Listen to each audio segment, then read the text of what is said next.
good afternoon, good evening. Welcome to today. So our panel discussion is classroom management about within learning now. I mean, we're going to discuss things like how it's changed, what different things are. You can see lots of people are already giving kind of definitions of classroom management. So obviously that's my first question to you. So I'm going to give you the floor. Take 30 seconds, introduce yourself, and tell me how you would define classroom management in these days. Okay, Emir, do you want to go first? Why not ladies first? Okay, all right. I do it. I always go in camera order on my screen. That's what I do. Okay, that's the way I remember. But I'm fine. I'm going to say Mehtap's going first now. That's it. You've done it. Okay. Okay, then let me get started. Okay, my name is Mehtap Özer Isović from Sarajevo, and I'm an English teacher. I've taught different age groups from very young learners to university students. And for the last 17 years, I've been working at the International University of Sarajevo in the English language school.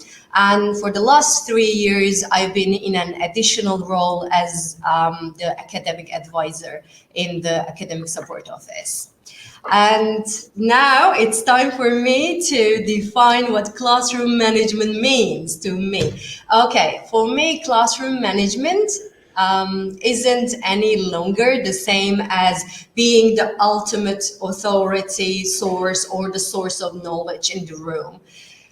It's beyond that. It's about creating or fostering an environment for everyone, for every student in the room, to feel respected, cared for, or let's say safe, and also engaged to learn something. What do you think, Emir?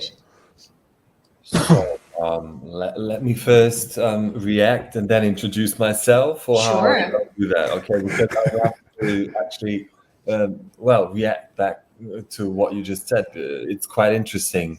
I completely agree. I have to say that I completely agree. And actually, research shows that strong management, whatever strong means in that respect, reduces off-task behavior. And we are very often, we face off-task behavior very often in our lessons and in our everyday teaching. So strong management definitely increases learning time, and that's what we want, right? But we're going to go back to what classroom management means for me.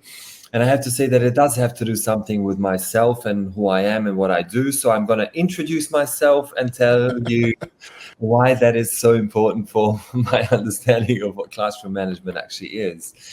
I've been teaching for the last 17 years at uni and high school level, but I've been also a teacher trainer for teachers of German and teachers of English. I'm based in Berlin and I work for the Goethe Institute as well.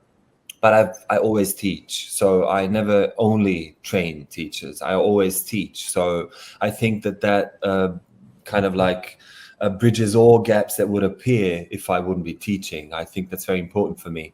And I'm I'm a people's person, so I'm really happy to be here today because I love talking about stuff that interests me. And I have to say that I don't have many hobbies because the only hobby I have is watching films and talking about my job. So yeah. So your hobby's talking about classroom management, basically. Yeah, that's what I wanted to say, yeah. So, fair enough. To classroom management. Just quickly, I would love to wrap it up. What Mehtap said is definitely true. Strong management, however, is very important. But now I said, what does strong mean, yeah? And what did strong mean, let's say 10, 15, 20, 50 years ago, yeah? I think that as time changes and as people that are the people in front of you change, strong management has to experience some sort of like change of meaning as well.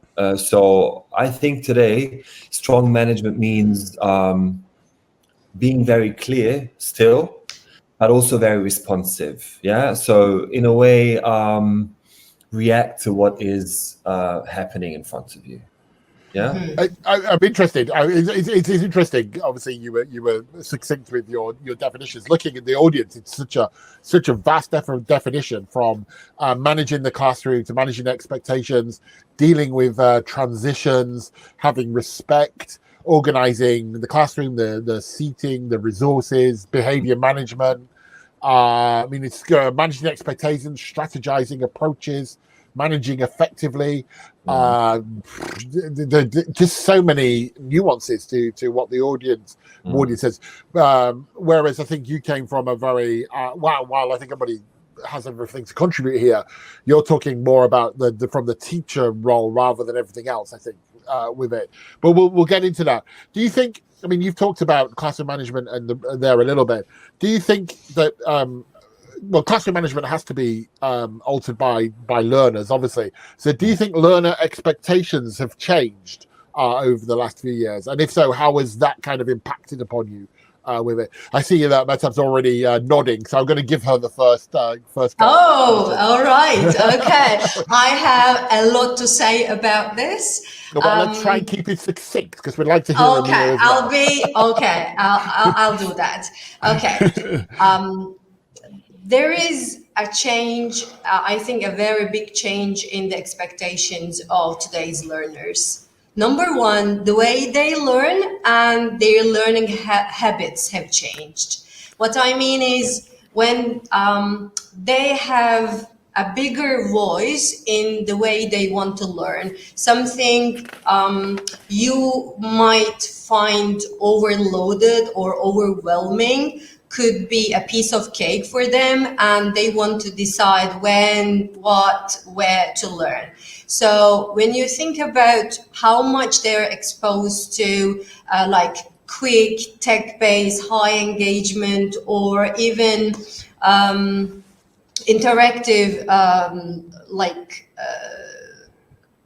information today on social media, for example, it's something I quite understand. But that's the same reason for why teachers should incorporate or make an effort to learn how to incorporate some digital tools available on the internet into their lessons. I'm not saying we should feed whatever they want, but I'm saying that we should make an effort to adapt our digital literacy for their needs. This is something I've noticed in them. That's just really, I've got several things I'm going to come back for, but let's hear Emir first. So I just have a quick question for Mehtap. Like what you just said, okay, they have become more, let's say, demanding maybe, yeah? But would you say, or have you noticed that they have, that they are becoming more demanding or just more vocal? Maybe they have always been very demanding, but they were not that as vocal as they are today, because maybe they feel, let's say, more freedom to actually voice what they have always been thinking or wanting, yeah? Yes, you're right. They are more vocal about how they want to learn. And number two, they are used to learning in a quicker pace. That's what I meant, actually. So we should, I think, structure our lessons to feed this need or habit of learning today. Like bite-sized, more meaningful, more relevant content we should create for them. That's what I meant, actually. Okay, all right. Well, to me, we're still talking about classroom management, and now with this little aspect of how learners' expectations have changed. If I think about what learners' expectations have changed, how they have changed regarding or in regard of material and tasks and exercises, I would definitely agree with you. But how learners' expectations have changed regarding classroom management, I believe, is even more interesting, because in a way they, as you said, want more flexibility. They want somebody who understands them, whatever that means, right? Somebody who understands them. And understanding them, first of all, means really, for a while, let's get rid of this. Like, I love learning. I used to be the best teacher in the best student in school or at university. Let's try to just enter the classroom with bearing in mind that nobody wants to be there. Yeah, nobody wants to be there. They are just there because they have to, and I think that's where understanding them actually begins. It's been a process for me, and I know for you, because we talked a long while ago. Yeah, when you enter the classroom knowing that nobody wants to be there, it takes away the frustration of it, right? Yeah, you're right. And it actually gives you the ideas that you need, as you said, to kind of like give them something meaningful, as you kind of said it. Because when you give people something meaningful, you at least hope for a few of them to want to be there. So, right? Would you agree in a way? Yeah. Yeah, I actually completely agree on this. But what I care most is teachers should make an effort to bring themselves to this level of understanding. So you need the motivation and the willingness to care about your students and their needs, and for the human interaction, human contact with your students. If you don't have that willingness or motivation, it doesn't happen. So we should... Sorry if I'm interrupting, but It's okay. What metaphor would you use for yourself as a teacher? Like, what are you? I mean, there are many. I guess you're not just one. But I very often used to think that I was the I have the word in German. I'm sorry, I have to kind of try to translate it now. But it's like the guide with the light, with the torch in his hand. Torch. Yeah? That's what I was thinking about. Kind of like how I viewed myself. Let's say 12 years ago, maybe. Yeah. But now I don't feel that I'm that guide. But they are holding the torch somehow. Yeah. I see what you mean. I would define myself as the glue in the classroom. Okay. It's not because I'm a collage artist, but because it's like you can do whatever you want with the glue, right? You glue things and make things out of it, or you can just mess it up. So I'm the glue. So use it, create things, learn something. So for the rest of this session, I'm going to call you Torch and Glue, okay? All right. That's what we are with that. I want to pick up a few things. It's a very pessimistic point of view, isn't it, to say that the students don't want to be there? Although Holly, I think it was Holly, said she completely agrees. Her students don't want to be there at all. But I mean, it feels quite pessimistic to say the students don't want to be there. From it, I take your point, but I would hope they want to come for the glue. That they want to talk to the teacher. Well, I think it's a much bigger question than classroom management. It's not something that we can talk in 5 minutes and come to a conclusion about. So let's, I think, put it for a different panel. Yeah, next year. Right. So I'm making a note. Students don't want to come to class. Discuss. I want to pick up on a few things you were saying there, Mehtap, as well, because you talked about when you're planning your lesson that you need to kind of think about changing quite quickly, having short, sharp stages, so to speak. And you also, which I think it was interesting, what you said was said in a lot of in the sessions yesterday.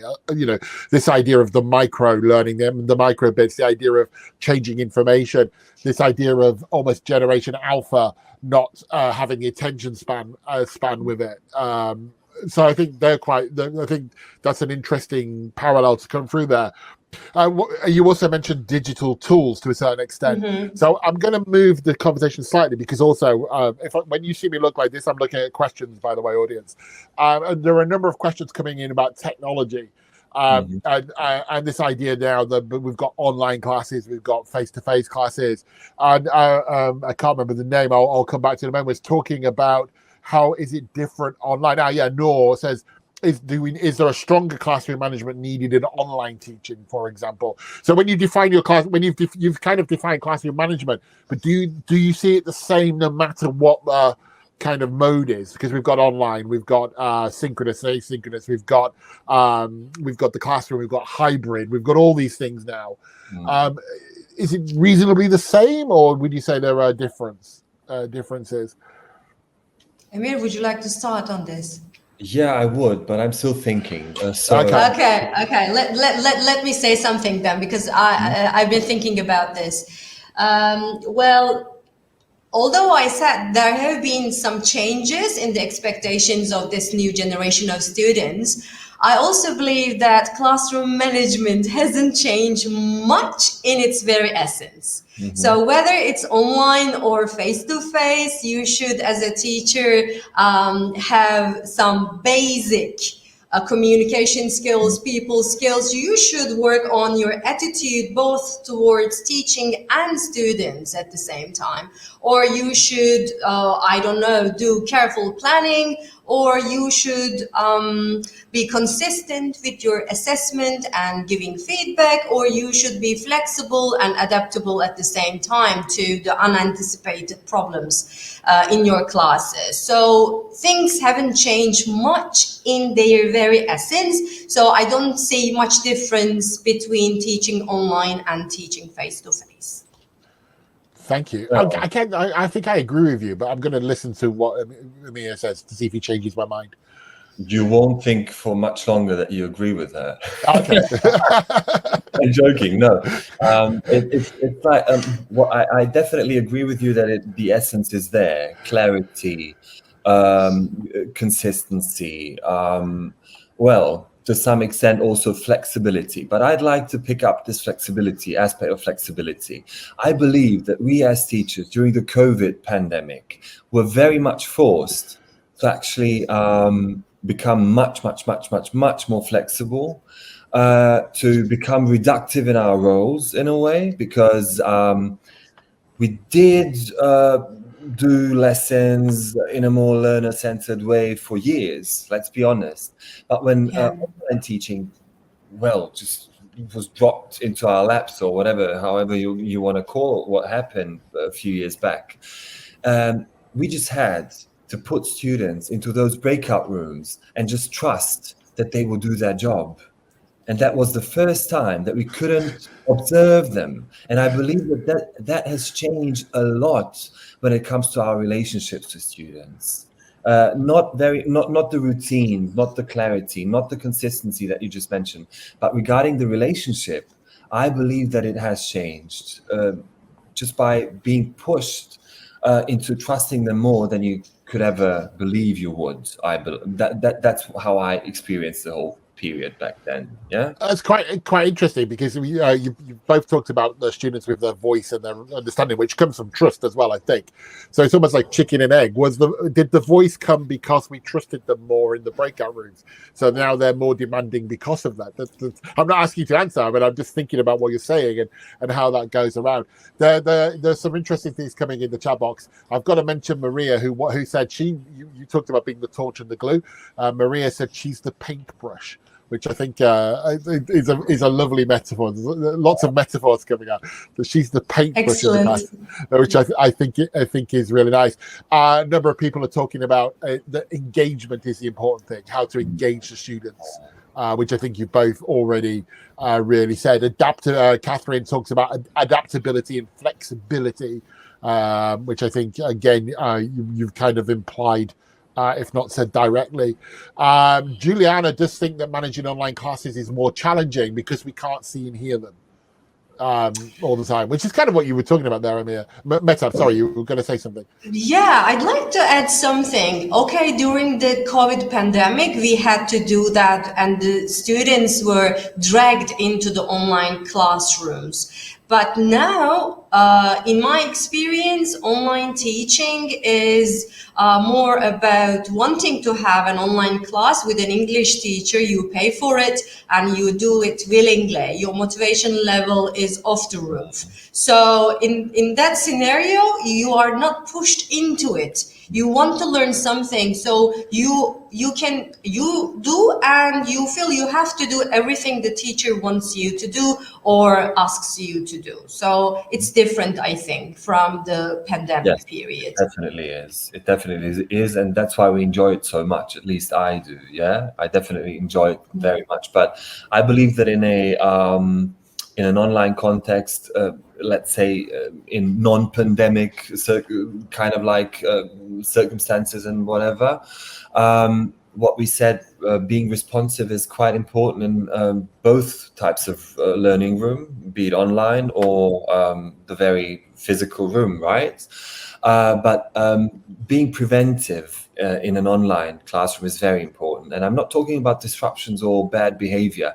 I'm talking about getting off track, right? Like, because we have goals, we have learning goals and outcomes that we want to kind of reach or achieve. So what I did really start doing in a very, very firm, and again, clarity, consistency, yeah, ringing a bell away, was presenting the very agenda at the very beginning.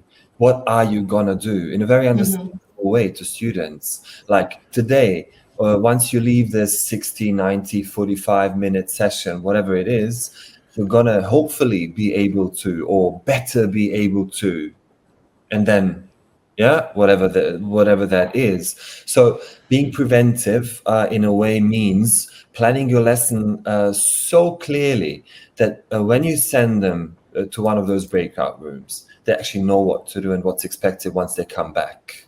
Yeah, because there has to be a share out afterwards, and there has to be something like, aha, what I did, if I did it in the breakout room, prepares me for what I'm going to do when I come back, because without doing it in the breakout room, I'm not going to be able to show I did it when I come back. So if you interview a partner, just as an example, when you come back, you have to tell me what he said.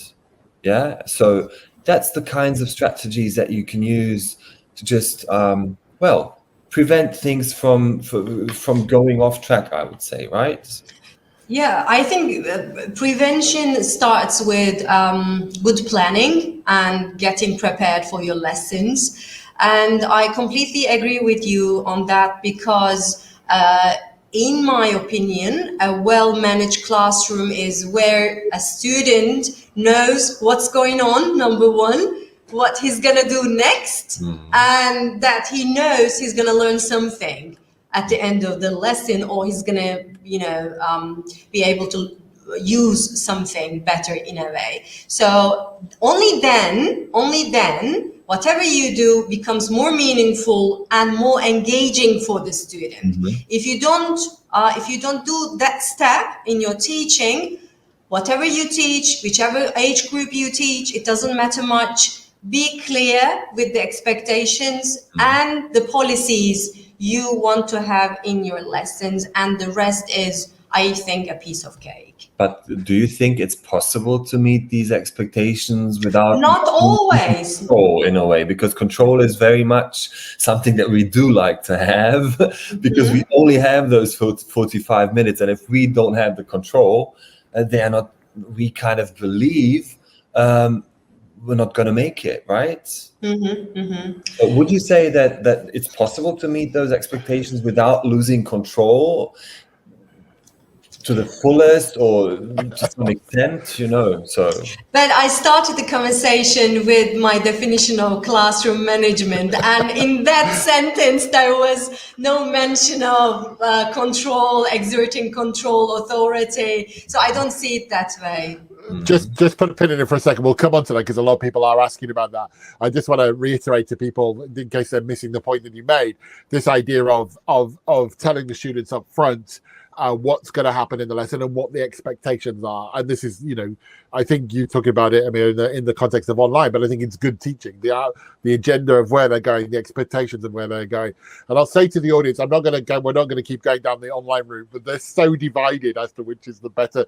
This isn't a discussion about which is better. What we're looking at is how we manage, maybe a debate for a future time with it. But I will come back to that concept of control, because some of the questions that we're getting, we've got questions about Barbara, for example, says, I'm usually the nice teacher.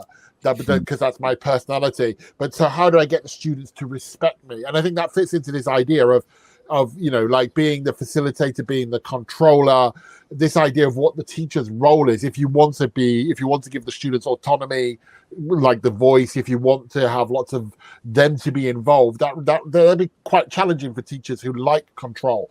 So let's continue the discussion, but let's look at that aspect of control, roles, etc. with it. Mm-hmm. I believe that students definitely, no, I don't believe, I just know from my experience. I'm not sure if it's everywhere the same, and I would like to see what other people say in the chat box as well. But have your students become more like, why are we doing this? Like they really want purpose. They want purpose. And if you just tell them, as we used to be told, like by my maths teacher, I remember, why are we doing this? That was usually my question when I was a student. And he would always just say, because it's in the curriculum or something, So being a language teacher maybe makes it a bit easier to give them purpose than mathematics all the time, right? But still, they definitely want to know, why are we doing this? And that brings you to that shift in roles. It brings you to the question of differentiation based on interests, right?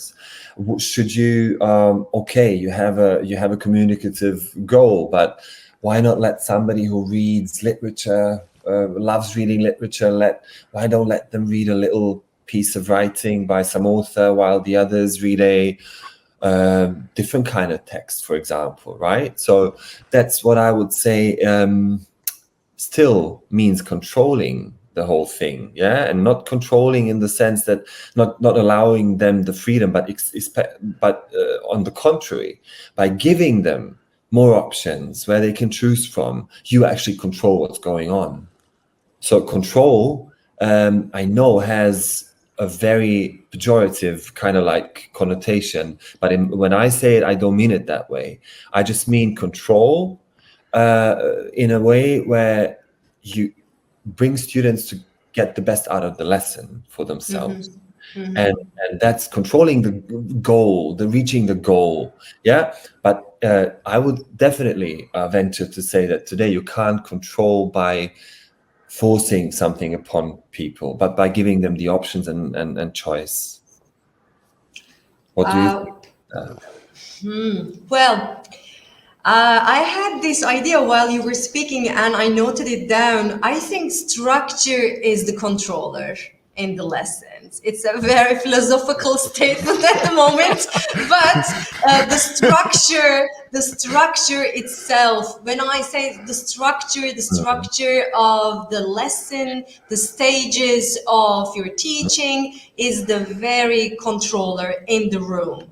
Mm-hmm. But actually we are saying the same thing in different wording. Yes. If you plan your lesson and activities in a very meaningful, structured way, the lesson and the structure itself won't allow the students go out of it. Whatever they do, they will be within the structure, and that's what I think is the control.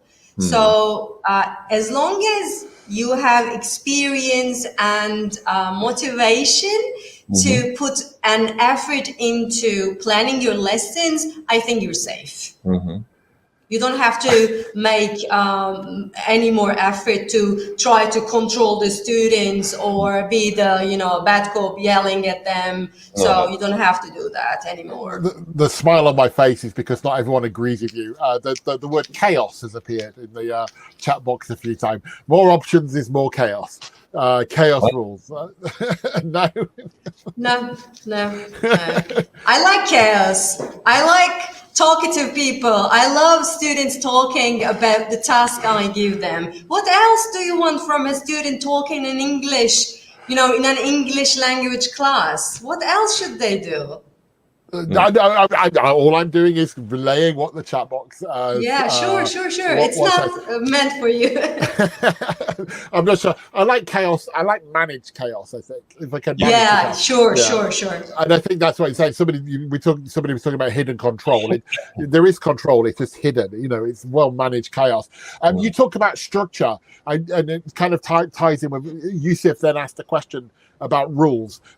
Are structure and rules synonymous here? I mean, are you talking about, do you have classroom rules, or is the structure what's coming from, say, the lesson itself with it?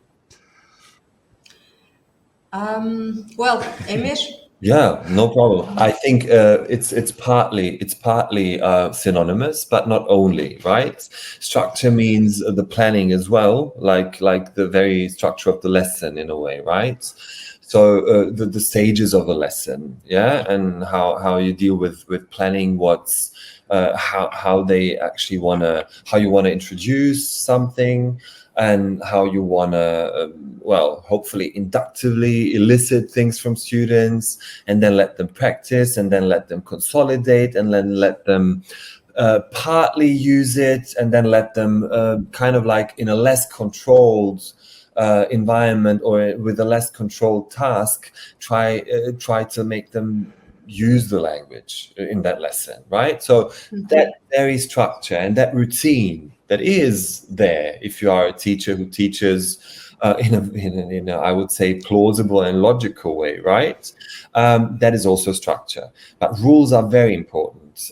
Rules and routines. I don't like to talk only about rules. I love to talk about routines. So, for example, I always have in all kinds of lessons different kinds of routines at the very beginning. For years, with different age groups, I've always had this routine of reaching the people when we come to the lesson, which means a little small talk, a little quiz trade, like everybody gets a little card with a question, walking around with music.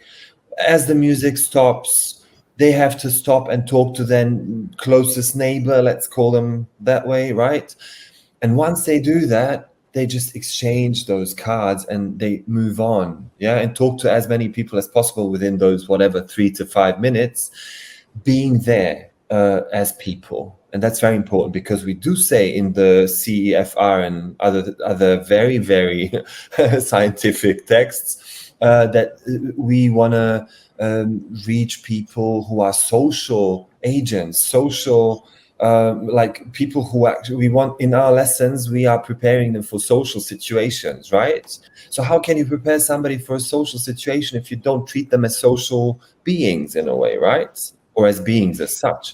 So that's what I love about routines. Once you get that routine into or under their skin, they don't even sit down. They wait for you standing up and waiting for what you've planned for that day. So that sets the tone as well. And I love to have a routine at the end of the lesson as well. There are different kinds of strategies and methods, but I always do have at least those two. Even if I'm running out of time, I think it's not lost time. It's actually much you reach more if you reach people and not just the names or numbers that they represent in your classroom. What would you say, Mehtap? Have you got any routines to share? I was thinking about something I learned years ago in a teacher training session by somebody called Emir Sehic, and it was using exit tickets, for example. So whatever you teach, let it be a grammar component or some vocabulary, you just ask one question about what you have just taught and let them write the answer on a piece of paper, like post-it, sticky notes, and then when they write it, they post it on the wall and they leave the room. And in a 1 minute long activity, you see how much they have learned or what kind of problems you should deal with in the next lesson. That's something very, very useful. I am a huge fan of exit tickets. I think they're so underused for it. Really, you can learn so much from that. So if people aren't sure what we mean, ask a question. We'll come back to it. Just before I move on to something else too, I want to go to Carla, who is in the chat box, who claimed we were being unrealistic. What I would like to know, Carla, is how, because then we're not afraid of negativity. Tell us how you think we're being unrealistic, and we'll try and address it. I do want to come back to stick with the rules and routines for a moment. Not in that angle. I just want to go to the other side of it. A number of people, there are a number of questions, so I'm not going to go through the names, are talking about what happens if the students don't follow the rules or the routine. What happens if the students are being disruptive? You talk about choice. What if they don't follow the choice? That kind of negative element that can come out of, or what we might perceive to be negative, that can come out of taking the approach that you're saying. Could you give some ideas, some advice to the audience dealing with that aspect of it? Mehtap? Well, I see disruptive behavior as a kind of conflict. Okay, so when I have a conflict in my classes, I first try to understand the reason for that conflict. Why did that happen? Is it because the student is inattentive, or is the student lazy, or is the student being just disruptive just for fun, or is there an ongoing problem that I'm not aware of within the same group, for instance? So I usually look at that, and I try to talk to the student one-to-one outside of the classroom, not on the spot, but maybe after the lesson ends. That's the first step. And then in my school environment, 3 teachers teach the same group for 8 weeks. So my second step would be talking to the other 2 teachers teaching the same group to see if the same problem is happening in their classes with the same student or not. And then I believe it's not as easy as it sounds, but I think it's a teamwork, and we should deal with such students together with the rest of the team. So in my school, it could be the other 2 teachers or the administration, which would gladly help us, with the problem. What do you think, Emir? Definitely. So when students don't follow the rules, I always be consistent and very calm. I have to say I'm a very calm person in a way. So consequences are very clear, and they have to be communicated beforehand. That's very important. Every school has to have certain rules and has to have certain measures how, let's say, not following the rules has to be addressed, right?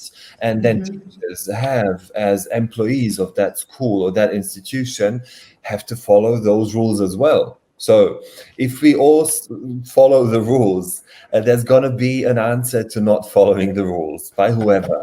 So it's very important. But since you are a person as well, we're people, and you're in the lesson and something happens, something unplanned. We talk about planning so much. But what if students don't follow the rules? It's not like, and I completely disagree when somebody says you're completely being unrealistic. We, both of us here, I know that from a fact. We talk from our experience. We don't talk from having read a text or something. We whatever happens is talking from our own experience. And I've had experience with very disruptive classes, very, very disruptive classes. And it's not something, there is no magic wand where you can just make them non-disruptive. It's not possible. It's exactly, that is the point. It's about trying to build a relationship with students so they trust you more, and they kind of don't want to make you, in a way, I don't want to use stupid adjectives, but they don't want to, in a way, they don't want, at least they don't want to make you more unhappy than you already are. Let's keep it that way. So staying consistent and calm, knowing beforehand what the consequences are for students, and for yourself as well as a teacher, but always tied to learning, not punishment. So the consequences are always tied to learning, not punishment in a way. Punishment comes when learning does not is not possible any longer. And when a student makes learning for the other is not possible, that's when punishment comes in, I would say, right? So respect is very important here. And regarding that, the final thing that I would like to mention here as well is something that very often our colleagues or us ourselves, we just say, you have a feeling for the thing. You have a feeling for how to react. You have a feeling for what students are going to do. You do. As experience as time takes its toll, you kind of have that feeling. But in science, that's called normative decisions. You kind of are planning the lesson, but you have to stay as flexible and bendable as possible to actually decide sometimes on the spot or postpone the decision for after the lesson. And that's also a decision to postpone, right? Yeah. That's very important, to just stay calm and in a way be clear with yourself. I think you picked up a word I'm going to pick up and take out of context, but use it to move. You just talked about normative there. And I think actually, personally, there's this idea of normative and heterogeneous classes, that all the students are the same. You know, there's this feeling in sometimes in teachers that the students are the same. And disruption is perhaps because students are different or learn in a different way, or perhaps are motivated in a different way, which kind of I'm using to lead into another set of questions. And people have talked about inclusivity and dealing with students that neurodiversity is quite high on a lot of people's educational agendas at the moment. And so can we kind of move into that area, and where we've got a class where we might have where we will have neurodivergent people, and everybody is different. How does classroom management work to ensure that there is the inclusivity? And as somebody talked about before, classrooms need to be a safe environment. And I think these two things go hand in hand. So back over to you, if you don't mind. Well, it brings actually me to your first or second question about the changes in the expectations of this generation of students. There is, for example, a very increased level of awareness among students and teachers about mental health and mental health issues. For example, this is the first thing that pops up in my mind.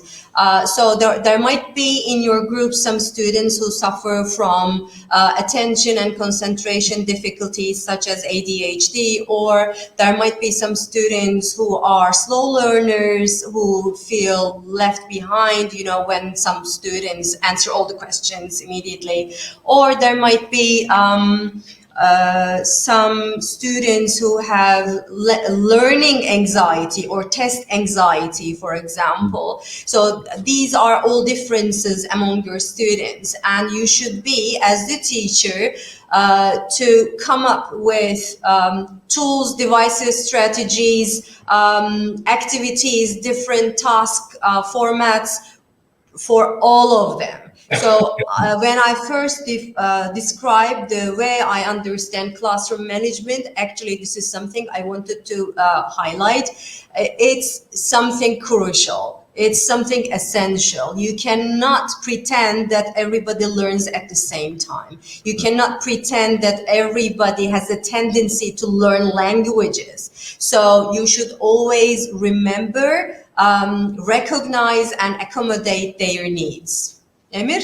I definitely agree with you. You saw me nodding. Yeah. It's extremely important to actually say that it's fooling yourself if you just want to go through with the lesson without having every difference in mind. It's not possible to cater for everybody every time. That's not possible. I really am not somebody who would say that in every lesson I can vouch to being. I'm not always able to cater for everybody's needs to the fullest. I'm definitely not, and I do believe that nobody is. Not because I'm the best teacher in the world and everybody else has to be at that's kind of the maximum. No, it's just impossible. But that's not even the goal. The goal is to try and reach the people in a carousel kind of way, sometimes thinking about 5 of the 12 different characters, ways of learning, whatever, how should I say, like disruptive conditions, let's call them, or conditions that make learning less possible for students. So if you do that, and then we come again to the options, yeah, the options. It's just impossible to be inclusive without providing options. It's sheer impossible. So what options are we talking about? Differentiated learning. We're talking about, for example, when my student came to me and he said, with his sweaty hands, and he was an adult, I prepared my presentation, but I cannot present. Right. Why can you not present? Because I cannot talk in front of people. I just can't. And he asked me, what do I do? And he was like, that was the lesson, and that was 5 minutes before the lesson. So he had maybe 25 minutes to wrap it up and, well, make up his mind what he's going to do. Can you really believe that somebody who's 19 years old can just change and just all of a sudden become somebody who can talk publicly? It's not possible. It's just not possible. So that's the normative decisions. Okay, he does not have to talk in front of everybody. He can maybe talk to me. He can maybe talk to me and his friend next time. Or maybe he can record a video. That's what I did back then, because he felt good with that. He kind of felt, well, comfortable. And I even asked him, can you record a video? I will show the video to the class without you in the classroom, if you want. Yeah. And that's how we did it. And he got so much good feedback, so much positive response, because he was good. Yeah, and the language goals were there. He was one of the best students, but he just could not stand in front of people. So that's what I mean by being inclusive, giving options. Why does somebody who is not as talkative as I am, but why does somebody, even in a language classroom, has to talk so much? Aren't there other ways? May I add something, Emir, at this point?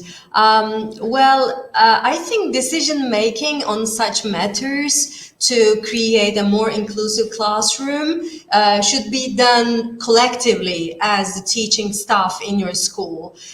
Because sometimes some other teachers in that situation you mentioned could have acted differently, and maybe the teacher didn't let the students do the presentation at that moment, and that's it, he got a 0. So I think weekly meetings are very important in this regard. Teachers should talk more about decision making, and they should be more flexible when it comes to giving the right opportunities to their students. I'd like to give an example about this, actually 2 quick examples. Last year we had a student who had like 60-70% hearing impairment, and I didn't remember, look, I'm talking about an inclusive classroom environment, and even then I couldn't remember how to help him. And another colleague of mine who was teaching the same group gave me the idea to give him the audio script, you know, so that he could follow even better.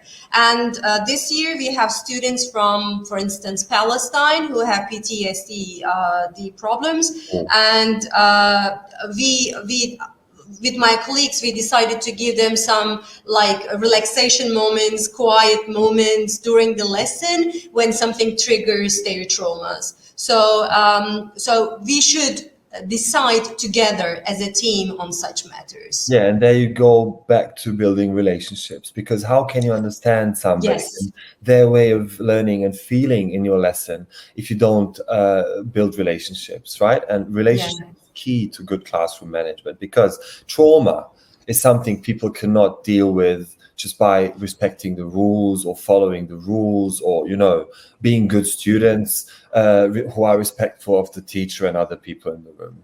It's just more, it's just bigger than us, you know, and that's what I mean by being flexible and trying to build connections. And once you build those connections, I believe that disruptions become less and less. I also believe that students are, in a way, want to be what you aspire them to be, because they like you as well, in a way, as a person. So why would you make someone unhappy who you like? It's But you cannot rely on that completely, Emir. Right? You cannot expect everybody to like you. No. Once I commented, I wanted they kind of do, you know. So yeah. Okay, if you say it's so. just a joke, just a joke. No, certainly, if you tell all the students they don't want to be there, I mean, they're not going to like you after it anyway. But that's the torch, I'm sure. It's very interesting. Interesting, and I think in quite a depressing way, that as teachers we do need to focus so much now on trauma in the classroom because of the way the world is, and that does add another layer to classroom management. It's not an area I particularly want to get into because I think we've got specialists that have given us information on that. But I do think it leads into an idea that I think somebody, Barbara, Daniela, and a number of others have mentioned while the discussion's going on. It's like all these needs, all these things that we need to consider, all these things that we want to do. Isn't there a chance that this is going to burn the teacher out? How do we manage all that? You're trying to manage all these different people. You're trying to deal with all the different trauma. You're trying to give everybody a voice. You're trying to deal with all this inclusivity. And there's quite a lot for us to be taking on board and a lot of things to do. So you can see why people might think it might lead to burnout. So how would you address people like Daniela, Barbara, etc., that said, "What about burnout? What advice might you give teachers?" Burnout is a very real thing, people, and I believe that everybody here in this conversation, at least the one that we can hear, I'm sure we've reached heights and we kind of came close at least once or twice in our lives. That's absolutely right. There are people who can manage more stress, more work, and there are people who cannot. And it's just it's also just reality. Addressing burnout, I think you can make teachers stronger by providing different professional development options, by building certain reflective practices where people reflect and kind of like think about where they stand, what they do, what they should do, what they should not do. Yeah. But also this question should be passed on to the school administrations. I have to say that because saving yourself from burnout brings you closer to burning out, because you still have to put effort into doing that as well. Reflecting is effort. Keeping a record or keeping records or some sort of like diary is work. So reducing teachers' hours would be my number one pill, if I may say so, yeah, to just cure us from burning out and before it happens. It is really true. You cannot believe that a person who teaches 30 hours a week, planning them, doing the work that comes after, will not burn out. It's just impossible. Impossible, you're right. And that's what we are witnessing in very well developed countries as well. Yeah. So how come, so what you end up with is bad lessons, students doing whatever they want because teachers do not have the energy to deal with all of it. So I would definitely say the whole framework has to be very often has to be reset. Yeah, you get a lot of agreement going on in the chat box about that. Sorry, Mehtap, do you have anything else you want to add? Or no, not on this one. Yeah, perfect. We've only got a few minutes left, but a lot of people are asking about large classes. I think we've got people that the numbers just get bigger and bigger in the questions. It started like, what about 40 students? What about 60 students? What about 80 students? So for our kind of last little section, can we consider classroom management when the student numbers are large? I mean, I think we're lucky that we have smaller classes than that. But we've been talking about giving, is it possible to give 80 students a voice? Is it possible to have, to differentiate for 40 people? So your thoughts on that? And then we'll come to a wrap up. Okay, I'd like to say something about flipped classroom, although it might sound a bit old-fashioned. Flipped classroom is a lifesaver. So if you have a large group, you can always let your students watch something or do something before they come to the actual lesson. And also, designing collaboration tasks is a key, because then you can always use like peer assessment. Let's say you have 45 students in the group, you can let them work in groups of 5 people, and then each you pair the groups, and each pair assesses another group, for instance, and you just go around, monitor, coach, facilitate, or guide. So again, I think whatever I say, it brings me back to the point where I said structure and planning is essential. So these 3 things I could suggest as a solution: flipped classroom, project-based learning, collaboration, and peer assessment. Yeah, that is nice. So giving it away to the students to take care of the learning as well a bit, not just you, because you can't be everywhere. In the lesson with 40, 50, I just saw in the chat box, somebody's talking about 120 students. Yeah, so I'm not sure where that is and stuff, but it's really... wow. Yeah, it's huge.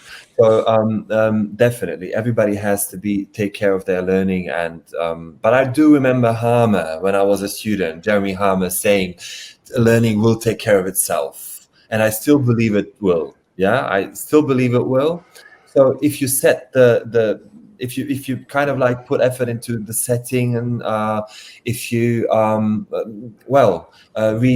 kind of like ask for accountability, it is possible to change things even in a classroom of 40. I've actually been able to observe lessons in India where they do have a lot of students.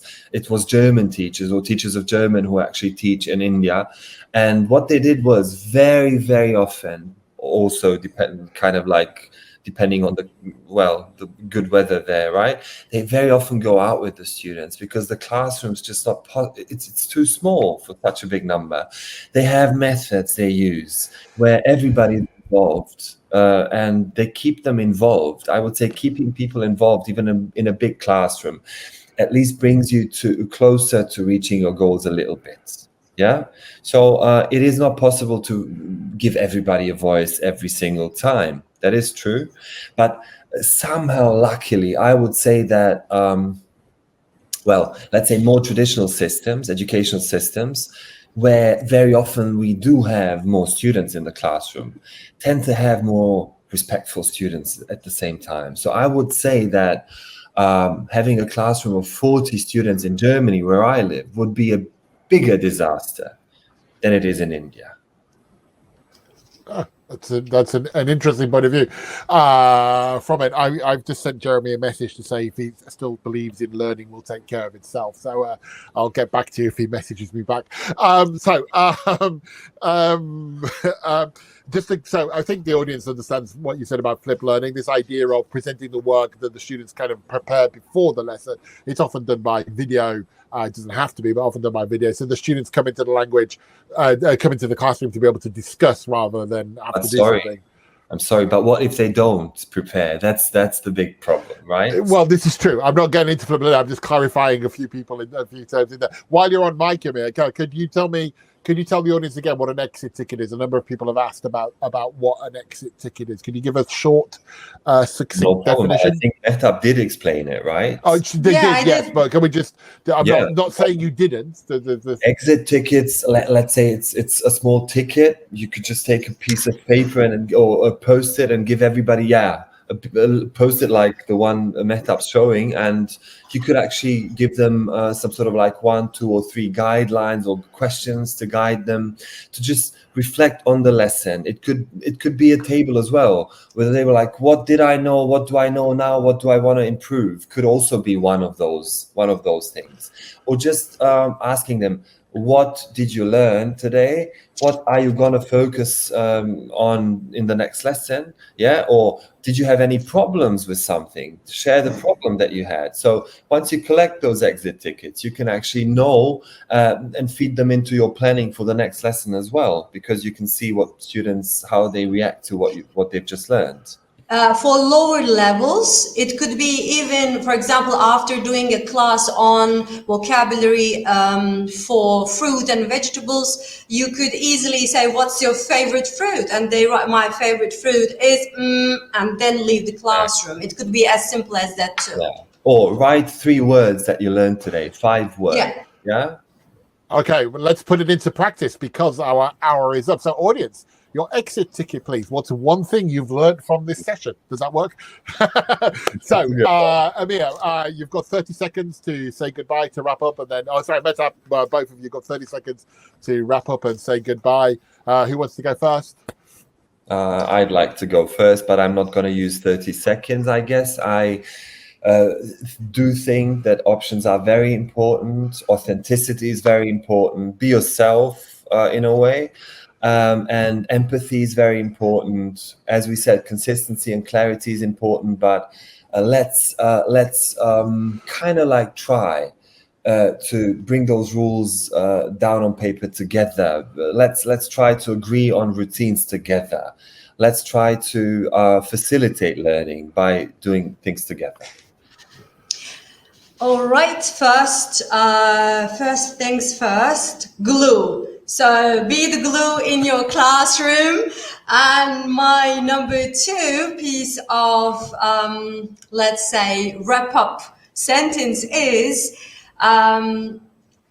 you should always remember that you should offer choice, variety, and interaction in your lessons. And then the learning will take care of itself. Thank you very much, Torch. Thank you very much, Glue. You were both wonderful there. So somebody's exit ticket was use exit ticket. So there you go. What amazed me about this discussion, which I thoroughly enjoyed, is that we scratched so many things that I want to come back and we've got this discussion to have and this discussion to have.